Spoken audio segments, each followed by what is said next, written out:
السلام علیکم جی، میں ہوں آپ کا میزبان میاں ندیم احمد اور آپ دیکھ رہے ہیں 94 نیوز۔ ناظرین، جیسا کہ آپ جانتے ہیں کہ موجودہ حالات ایسے ہیں، ہر بندہ جو ہے وہ اپنی زندگی میں جو ہے وہ پریشان ہے اور نفسیاتی مسائل کا شکار ہوتا جا رہا ہے۔ نہ صرف نفسیاتی مسائل کا بلکہ وہ انتہائی اقدام پر بھی جا رہا ہے۔ خاص طور پہ اگر ہم اپنے یوتھ کو دیکھتے ہیں، اپنے نوجوانوں کو دیکھتے ہیں، جس میں اسٹوڈنٹس ہیں، یونیورسٹی کے اسٹوڈنٹس ہیں، وہ اس حد تک چلے جاتے ہیں کہ آج کل جو ہے وہ نشہ ان میں عام ہوتا جا رہا ہے۔ کیا وجوہات ہیں ان نفسیاتی مسائل سے؟ کیسے چھٹکارا پایا جا سکتا ہے؟ کیا اس کا علاج ممکن ہے، نہیں ہے؟ اور وجوہات کیا ہیں؟ اسی حوالے سے گفتگو کرنے کے لیے آج ہمارے ساتھ جو شخصیت موجود ہیں، فیصل آباد کے معروف ماہر نفسیات ہیں، سائیکاٹرسٹ ہیں اور DHQ ہسپتال میں اپنی خدمات سر انجام دے رہے ہیں، جس کو آج کل الائٹ ٹرو ہسپتال کے نام سے جانا جاتا ہے، ڈاکٹر امتیاز احمد ڈوگر صاحب۔ ڈاکٹر صاحب، سب سے پہلے تو ہم آپ کو اپنے 94 نیوز کے چینل میں آپ کو خوش آمدید کہتے ہیں۔ جی سر، تھینک یو ویری مچ۔ السلام جی، بہت شکریہ آپ کا مجھے یہ اپرچونٹی دینے کا۔ ڈاکٹر صاحب، کیا سمجھتے ہیں کہ آج کل جس کو بھی دیکھ لو، بچے سے لے کے بڑے تک جو ہے وہ سب نفسیاتی مسائل کا شکار ہوتے جا رہے ہیں، بلڈ پریشر ان میں عام ہوتا جا رہا ہے، عدم برداشت جو ہے وہ بڑھتی جا رہی ہے، اور بعض اوقات تو وہ اس حد تک چلے جاتے ہیں کہ بچوں پہ تشدد، اپنی بیوی پہ تشدد، اپنے گھر والوں پہ، اور لاؤڈلی بولنا۔ تو کیا سمجھتے ہیں سر، یہ کیا اس کی ریزنز کیا ہیں؟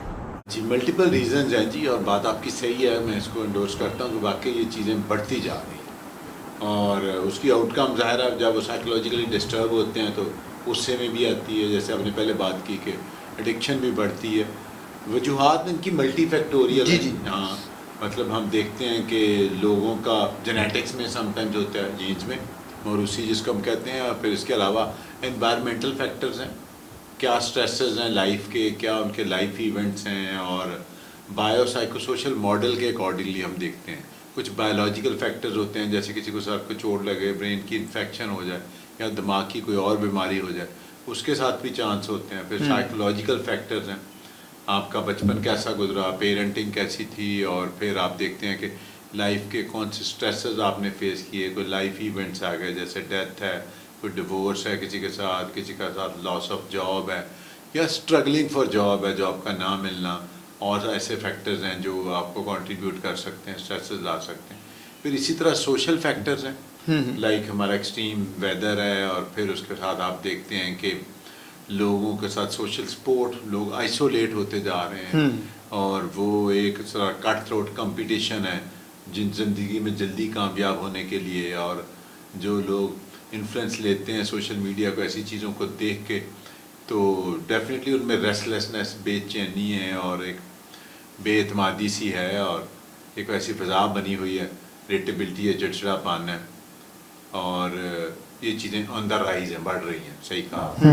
اچھا ڈاکٹر صاحب، پھر یہ ہماری یوتھ ان وجوہات کی بنا پہ ڈرگز یوز جو ہے وہ بڑھتا جا رہا ہے، اور نئے نئے قسم کے نشے آ گئے ہیں، گھر والوں کو پتہ ہی نہیں ہوتا، اور اس طرح کے نشے جو ہیں وہ آ گئے ہیں۔ خاص طور پہ ہماری بچیاں جو ہیں وہ اس طرف بڑی جا رہی ہیں، اس حوالے سے آپ کیا کہیں گے سر؟ جی، یہ دونوں طرح ہی ہے جی۔ ایک تو دیکھیں، ہاں جی، یہ والا اسٹریس جو پریشانی ہے، پرابلم ہے، یہ بھی اس کا استعمال بڑا آ رہا ہے، اور کچھ جو لوگ ویسے اس کو انٹرٹینمنٹ اور ان کے لیے لیتے ہیں، ان کو بعد میں کاز اور افیکٹ ہے نا، کچھ میں یہ کاز بن رہا ہے، کچھ میں افیکٹ بن رہا ہے۔ صحیح، کہ جو لوگ اس کو استعمال کرتے ہیں ان میں بھی سائیکوسس، چڑچڑاپن، جیسے آج کل ہم اس کے ساتھ دے رہے ہیں، شک پڑتا ہے، آوازیں آتی ہیں، غصہ کرتے ہیں لوگ، پھر کینابس چرس وغیرہ کے ساتھ ہے، پھر دوسرا آپ کہیں ایمفیٹامین ڈرگز اور باقی ساری چیزیں جو ہیں کوکین وغیرہ کے ساتھ چڑچڑاپن ان میں بڑھ رہا ہے، تو اس کے ساتھ بھی نفسیاتی مسائل بڑھ رہے ہیں، تو اس کی وجہ سے بھی لوگ اس طرف آتے ہیں، اور جو اس کو استعمال کر رہے ہیں ان میں بھی ذہنی پیچیدگیاں اور پرابلمس آ رہے ہیں۔ تو دونوں طرح سے ہمیں چیزوں کو ایڈریس کرنا چاہیے، تو ظاہر ہے لوگ اس طرف نہ جائیں، ریلیف ڈرگز میں محسوس نہ کریں، اور دوسری طرف جو کر رہے ہیں اس کے لیے بھی جرنل ایک اویئرنیس کمپین تھرو آؤٹ چلتی رہنی چاہیے، میڈیا پہ بھی، باقی سب جگہ بھی، تاکہ لوگ اس میں پناہ نہ ڈھونڈیں، اس میں ریلیف فیل نہ کریں ڈرگز میں، بلکہ یہ الٹا ان کی پیچیدگیاں ان کی لائف کی بڑھ جائے۔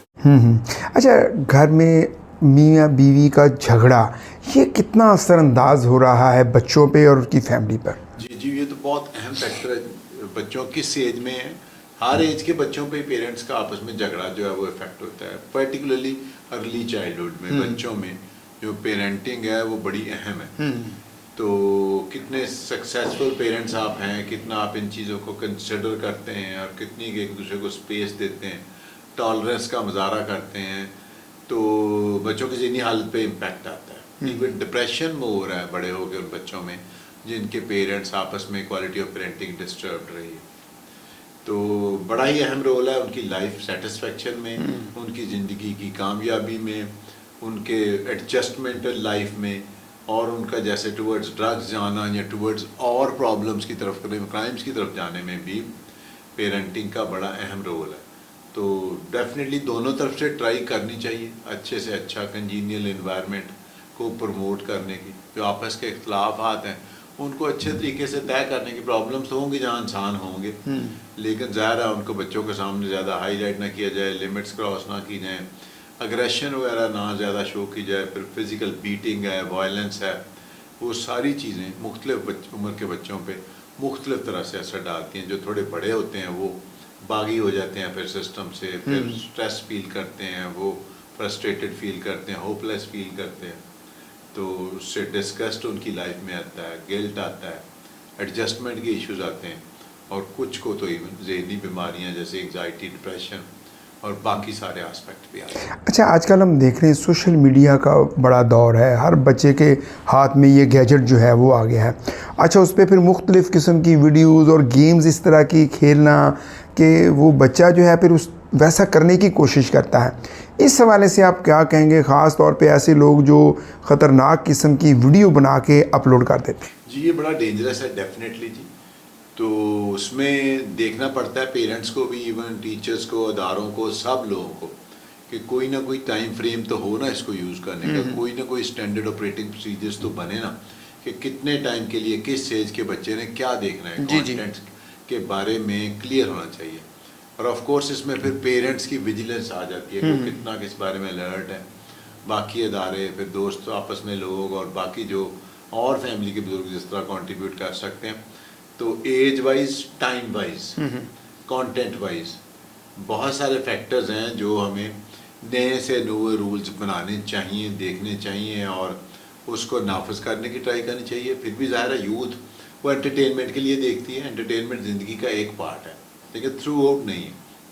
اب یہ انٹرٹینمنٹ کہاں مکس ہو کے سوشل میڈیا ایڈکشن میں یا ادروائز ڈرگ ایڈکشن میں چلی جاتی ہے, بڑا گرے ایریا ہے, بڑا ڈیفائن کرنا بعض اوقات مشکل ہو جاتا ہے. لیکن ظاہر ہے ایکسیسو ٹائم جو آپ کی صحت کو, آپ کی پڑھائی کو, آپ کے کیریئر کو, آپ کے سوشل ریلیشن شپ کو خراب ہو رہا ہے, اس کا مطلب وہ نارمل سے بیماری کی طرف کنورٹ ہو رہا ہے, پیتھولوجیکل ہو رہا ہے, اور آپ کے رویوں پہ, آپ کی شخصیت سازی پہ افیکٹ کرتا ہے. تو کہیں نہ کہیں اس پہ ضرور چیک لگنا چاہیے, اور ہم سب کو بھی اس بارے میں اپنی آواز ریز کرتے رہنا چاہیے. اس کا علاج کیا ممکن ہے؟ اس کا علاج تو سر ایسے ہی ہے, ایکسپوجر کے لحاظ سے ہے. پیرنٹس جب شروع میں اپنے بچوں کو یہ والا گیجٹس لے کے دیتے ہیں, بچے ظاہر کہتے ہیں پڑھائی ہے, مجبوری ہے, انہوں نے یہ کرنا ہے, تو گیجٹس لے کے دیتے ہیں. تبھی ان کے ساتھ ایج وائز اور اسٹیج وائز ٹائم طے کرے کتنے ٹائم انہوں نے یوز کرنا. اس کی ایکسیس بہتر ہے کامن روم میں ہو, ٹی وی روم میں ہو, بجائے اپنے اپنے گھروں میں, اپنے اپنے کمروں میں بیٹھ کے کہ لوگ کریں اور چھپا کے کریں, وہ زیادہ نقصان دہ. پبلک میں بیٹھ کے لمیٹڈ ٹائم کے لیے, اور پتہ ہو کلیئرلی, پیرنٹس کو بھی اپنے آپ کو ڈیجیٹل لٹریسی کی طرف لانا چاہیے. کیا ان کے بچے دیکھ رہے ہیں, ان پہ چیک رکھنا چاہیے, الرٹ رہنا چاہیے, ان کی کمپنی پہ, دوستوں پہ ویجیلنٹ رہنے کی کوشش کرنی چاہیے. اور یہ ایک آن گوئنگ اسٹرگل ہے جو کنٹینیوسلی ہمیں کرتے رہنا چاہیے, اور اس کو رولز کو ریوائز کرتے رہنا چاہیے. بچوں کو غیر محسوس طریقے سے احساس دلانا چاہیے. اور کیا کرنا چاہیے, آلٹرنیٹ ایکٹیویٹیز دینی چاہیے پلیئر کی, فزیکل گیم کی, پلے گیمز ہوں, باقی ساری چیزیں ہوں. اپنا کوالٹی ٹائم پیرنٹس کو دینا چاہیے, اور اس بارے میں بھی ہلکے پھلکے تبلیغی انداز میں اس کے سائڈ افیکٹ اور باقی پیچیدگیوں کے بارے میں بات کرتے رہنا چاہیے, تاکہ کچھ نہ کچھ میسج تو یوتھ تک پہنچے. ورنہ اگر آپ ہاتھ چھوڑ کے بیٹھ جائیں گے تو پھر تو مور اینڈ مور وہ ایج اور سٹیج ایسی ہے, ٹینڈر ایج ہے, کہ جس میں بچے ایک ورچوئل ورلڈ میں چلے جاتے ہیں. وہ جو بات آپ نے کی گیمز کی,